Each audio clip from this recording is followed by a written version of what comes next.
presidente, te autoriza a proibir o comunismo no Brasil, meu presidente Bolsonaro. Te autoriza a proibir o comunismo no Brasil, meu presidente Bolsonaro. Te autoriza a proibir o comunismo no Brasil. No peito bate um coração verde, amarelo, pátria amada Brasil.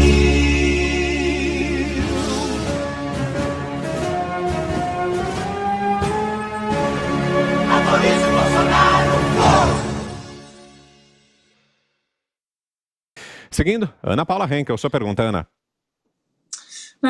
Deputado Bolsonaro, eu estava aqui pesquisando, né, sobre o ex-secretário de Tecnologia do TSE, né, o Giuseppe Giannino, porque essas informações de hoje são gravíssimas, e eu achei aqui uma entrevista dele para a revista Cruzoé, agora em julho desse ano, onde ele afirma que a concepção da urna eletrônica foi uma grande sacada, que fazer o equipamento totalmente autônomo, sem comunicação externa, e mais à frente dessa entrevista, ele diz que os softwares das urnas também não têm nenhuma possibilidade de comunicação externa, e perguntado sobre uma pergunta recorrente que eles recebem, né, se invadem a NASA, o FBI, o Pentágono, por que não invadiriam a urna eletrônica? E aí ele responde, é simples, ela está isolada, para um hacker invadir a urna, ele teria de pegar uma de cada vez e tentar quebrar todas as barreiras de segurança. Enfim, a entrevista é grande,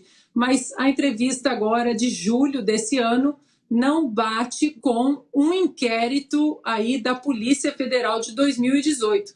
Nesse caso aqui, deputado, o que fazer diante dessa, se é prevaricação ou eu não sei qual é a palavra legal que podemos usar nesse sentido, estão todos muito chocados aqui, inclusive nas redes sociais, com o que foi apresentado hoje. O que fazer diante desse ex-secretário de Tecnologia do TSE, que hoje é assessor do ministro Barroso? Quais são as posições e os caminhos que podemos tomar, até vocês como legisladores e eleitos diretamente pelo povo?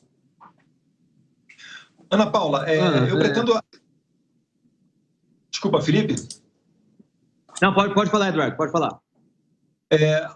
Ana Paula, daí a minha iniciativa de abrir uma CPI. Né? Se eu conseguir as assinaturas necessárias, se não me engano, são 171 assinaturas de deputados federais, abrindo uma CPI, o que ocorre é, os parlamentares que formam a CPI, eles passam a ter poderes próprios de juízes, ou seja, inquirir pessoas para que, sob juramento, prestem os seus depoimentos. Né? Elas não podem, na verdade, mentir sobre o crime de perjúrio.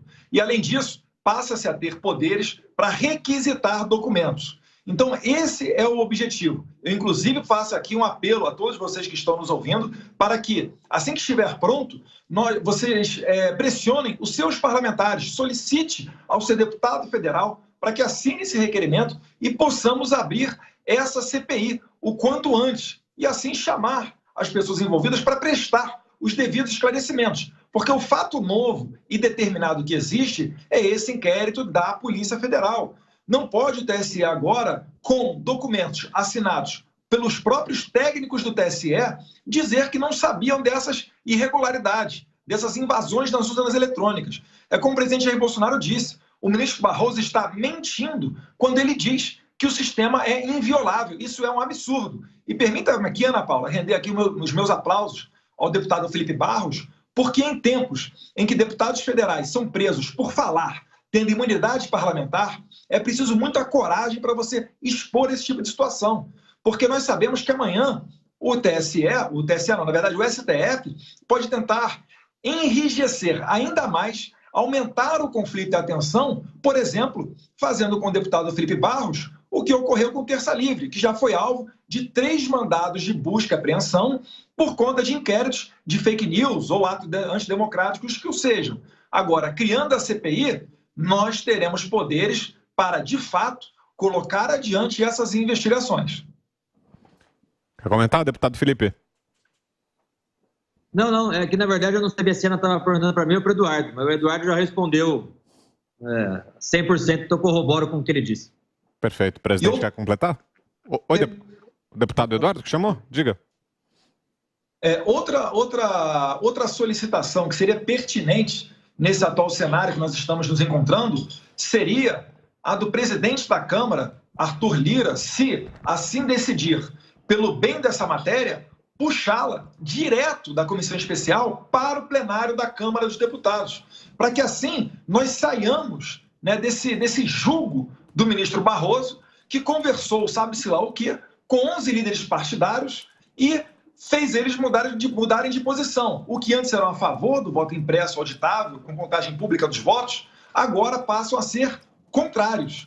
Se nós trouxermos essa matéria para o plenário, nós temos uma chance de uma análise mais lisa, de uma análise mais imparcial dessa matéria. Eu acho que seria uma atitude conivente, uma atitude oportuna e proba por parte do presidente da Casa. Mas é uma análise que depende dele também. Presidente. Vamos lá.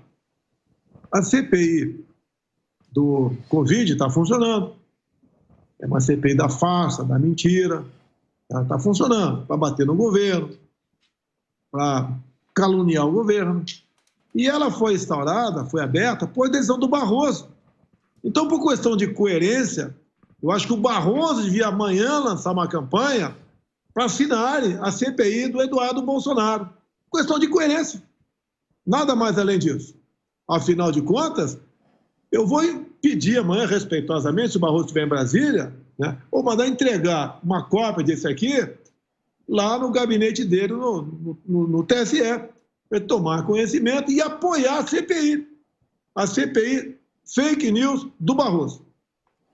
A propósito, senhor presidente, acredito que, se venhamos a ter as 171 assinaturas, acredito que não será necessário, mas se for necessário pleitear ao STF, nós vamos solicitar que seja dado o mesmo tratamento da CPI do Covid, ou seja, uma vez conseguida o número de assinaturas necessárias para a abertura, para que ela, de ofício e prontamente, seja instaurada no Congresso Nacional. 171, é isso, deputado? É esse o número? Nessa situação, deputado Eduardo, pode, de ofício, estender a decisão do Barroso para a CPI que você está propondo do TSE. A decisão do Barroso foi muito clara. Tendo 171 assinaturas, o presidente tem que abrir a CPI. Passo a palavra agora ao Guilherme Fiuza, que tem mais uma pergunta ao deputado Eduardo Bolsonaro. Diga, Fiuza, com você. Boa noite, deputado Eduardo Bolsonaro. Sobre o objeto da CPI que o senhor está propondo, né? O senhor, evidentemente, está se baseando nessa revelação, o que está chocando a todos, que as eleições de 2018 foram objeto aí, de violação, né? Não sabemos a extensão dessa violação. Eu queria lhe perguntar que outros objetos o senhor já identifica em ações recentes de autoridades do Tribunal Eleitoral para que sejam escritas também neste pedido de CPI. Perfeito, Fiuza. Inicialmente, para se abrir a CPI, são necessários 2 requisitos. O primeiro é um fato determinado. Então, o fato determinado que nós vamos analisar aqui é essa questão das eleições de 2018 e essa invasão do hacker comprovada através de um relatório da Polícia Federal que, pelo menos, desde abril de 2018 até novembro de 2018, teve acesso a códigos-fonte e outros acessos dentro do sistema eleitoral, que até então era dito inviolável. Então, esse é o fato determinado.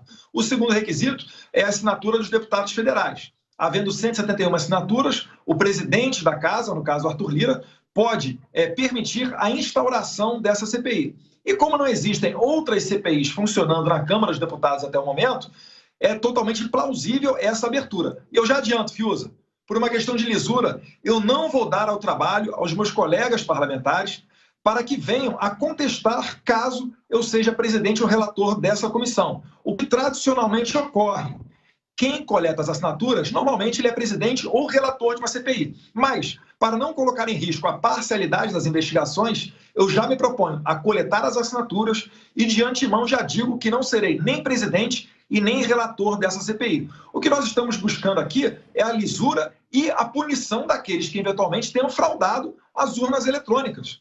Ora, eu compartilhei, Fiuza, nas minhas redes sociais recentemente, Mais uma vez, uma matéria em que o Boris Casoy mostra várias testemunhas depois de 2018, depois do primeiro turno, mostrando que apertava um número e aparecia outro candidato. Outras pessoas reclamando que tentaram votar e não conseguiram. Enfim, as fraudes são as mais variadas possíveis possibilidades. Então a gente só quer entender isso. E realmente, não só em mim, Fiuza, mas na população brasileira de maneira geral, causa muita estranheza toda essa resistência. Quanto mais o TSE resiste em ter um voto eletrônico com o voto impresso ao lado, tal qual vai ocorrer agora no Paraguai, as pessoas ficam mais desconfiadas. A quem interessa uma eleição sem transparência, Fiuza? E digo mais, essa não é uma pauta nem de direita nem de esquerda. Existem deputados da esquerda que têm projetos de lei nesse sentido. Em 2017, a emenda do deputado Jair Bolsonaro, que foi aprovada, trazendo a realidade do voto impresso, foi aprovada com 433 votos. Quando a Dilma Rousseff vetou essa possibilidade, esse veto foi derrubado com quase 370 votos.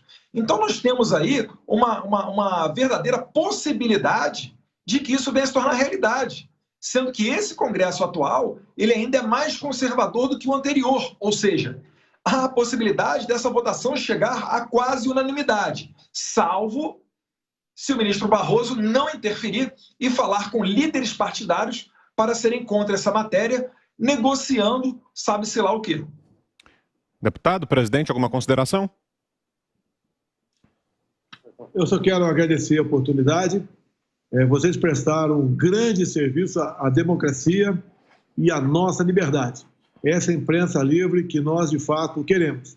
Obrigado aí a todos vocês, em nome aí do meu prezado Augusto Nunes. Perfeito. E só para confirmar, presidente, o senhor vai disponibilizar nas redes sociais esse material a que o senhor e o deputado fizeram menção, esse inquérito e o relatório, vai tudo para as redes sociais. Perfeito, então. Obrigado, presidente. Boa noite, mais uma vez.